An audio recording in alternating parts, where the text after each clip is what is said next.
Part 1. Building Chains. The Doers. Do it first, then you can write about it later, Lauren said to me early in the evening. She had just returned home from work, had given each of the kids a hug and an I love you, and she had begun to straighten up the place. Thankfully, Lauren correctly placed the couch cover, which the eldest and I had been unable to satisfactorily set before her return. Guess a third head is better than two put together. What's up with you? She asked. Just feel like shit, I responded. I didn't get anything done today. No work, no exercise, and nothing on the book. This one here, the one I'm writing about building chains so I can become a doer. Well, I hate that you feel like this, Lauren commented. Forget about the book. Just wake up and run. I'm happy to do it with you. Of course she would be happy to run in the morning. Running had always come easy for Lauren. She was invariably running and getting her shit done. But my thinking that Lauren's getting shit done had come easy was incorrect. You know these people, the doers. They talk as if it's a choice. Just go run, they say. If you feel like dog shit after a long day of drinking, then don't drink anymore. A week ago, Lauren and I were on our way to pick up dinner. We talked about this book, this one here, the one I never get around to writing. Lauren gave me the doer's speech about doing, and I kept probing her about how she does. Come on, I said. How many times do we have to have this talk? Behavior does not work this way, yours or mine. Nobody's behavior works like that. Seriously, I persisted. Take me back to the beginning, before running had become routine for you. Actually, no, Lauren said, to my astonishment. No, I could not always decide to run and it would happen. When I was 18, I would sleep in my running clothes and run first thing in the morning. And now that I think about it, I did this for 2 or 3 straight years. It felt so good to hear. Not that I was right or that Lauren was wrong. Nah, that's the petty stuff that we try to sidestep. I was happy to hear Lauren describing what I understood to be right about behavior. That doing behavior, running included, is a byproduct of continuously bumping up against our environment. It's not some mystical power available to a lucky few. It was a relief to hear from Lauren that her doing had to be built. That being a doer is not something we choose or are born with.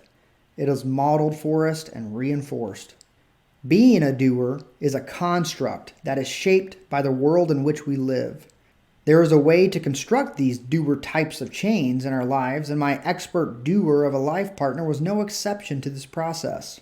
Lauren did what I am failing to do and presently failing to write about. She attached a running link to her waking up post, and she built a running chain. A chain that lasted for 2 years before her running became something so effortless that she can now say to her bum of a boyfriend, listen, if you need me to run with you in the morning, every morning, I will. She can now do it at will. Or, that is a magical illusion the doer fools us bums into thinking. They were born this way. They have something we don't. It is just in their genes. Fuck that. Don't believe that nonsense for a second. As a wise person once said, you are not the sum of your lazy parts. You exhibit particular behaviors, and those behaviors interacting with your environment over time has led you to do or not do what you do or don't do. I can't remember who said this. I think it was either Yoda or Confucius. It feels good to know that there is a way for each of us to build new behavior chains. It's not like they hand the success chains to the doers at birth and give the rest of us non-doers the leftover chains. Okay, who's yet to get their life chains? Got smokeless tobacco right here. Yeah, the chew. Do any of you kids want this one? We've got to take something. The doers already grabbed staying in shape, eating healthy, and getting their reports completed on time.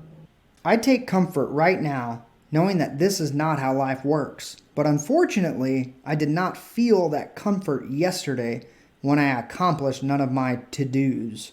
I realized something else when Lauren told me she would happily run with me. Maybe I do not merely lack the skills or motivation. Instead, I am without a history of reinforcement for building chains. Perhaps I need to link up with others until my chains are strong enough to stand on their own. Maybe I need to copy others, be supported by others, and systematically transfer the strength from their chains to my own. Steal their shit like an OG street hustler. Also, something not included in my learning history. The practice of being supported by others was not new to me. I grew up playing sports. On days I was not motivated to exercise, a teammate would call me up, or he would show up and say, "Let's go, we need to practice." Or when I was participating in my church's youth group, a friend would say, "Want to look over some of those complicated scriptures we need to teach in a couple weeks?" I made that church example up. We never practiced for the church. Come on, man. Even in my jobs, there was always someone available to model the way or support me until I had honed my skills enough to work independently, for my work chains to be strong enough to be self-supported. In fact, in the trail running events I would mention, there's a large community of runners that would meet weekly, and it was their consistency and support that helped me train to the level of not gonna die in a 15 to 20 hour race. But I failed to transfer that consistency to my chains outside of their support. Transferring control from one environmental cue to another is something I do on a regular basis with my clients. In the field, we call this a control transfer procedure. It is something I do well for others, but I have struggled to do for myself. Here's an example from my practice. Many times a child will have gaps in their language development. A child will imitate someone else's words, but they will not use their own words to communicate their needs or wants, such as asking for food or their favorite toy. They hear apple and they repeat apple. But they don't say the word when they are hungry or point to an apple and say apple, as if to name it. The basics all parents take for granted. The control transfer procedure begins by having the child repeat apple under the control of our spoken word apple. Then we transfer this control to the sight of an apple, continually presenting the actual apple and fading out our spoken word apple. Eventually, the child will see the apple and say apple without any assistance. It takes time and some precision, but it works, and soon the child is speaking on their own. It is this control I have failed to transfer from the chains of others to my chains. I will run with Lauren when she gets off work, or run with a group early in the morning, but neither of these transfer to my chains. Discussing this with a friend, we agreed it would be a simple procedure. I have just never thought to incorporate it into something such as exercise. Imagine I run with Lauren after she gets off work, in the trails behind our house. We run the same time, same place each day, but Lauren is the cue. The trick is to transfer my running behavior to follow a signal even when Lauren is not around. This is the definition of dependence, by the way. I need to learn to run independently by transferring the cue for running to something that is always around, especially when Lauren is not. It could be as simple as an alarm clock or a visual reminder.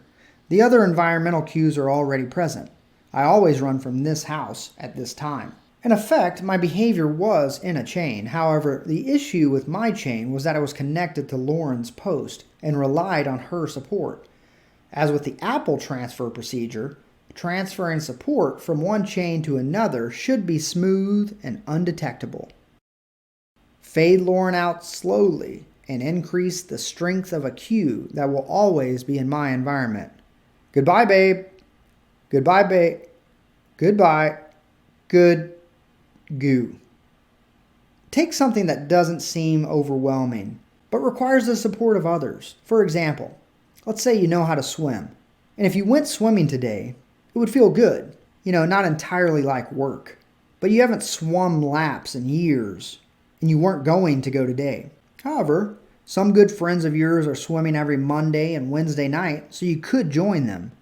Go swimming with your friends for a few weeks, then try adding a Friday swim without them. Remember, we're learning the skill of building our own chains. So for the sake of practice, don't pick the most effortful, life-changing activity. Not a chef? Start cooking using a cookbook every Monday night with friends that enjoy cooking. After a few weeks, try adding a Tuesday night, including the Monday night routine without inviting your friends. As you start cooking regularly, begin to fade out your Monday night cooking with friends to once a month. Before you know it, you will have new behavior chains occurring effortlessly and independently. And if this doesn't take right away, keep reading. Eventually, we will get it all figured out.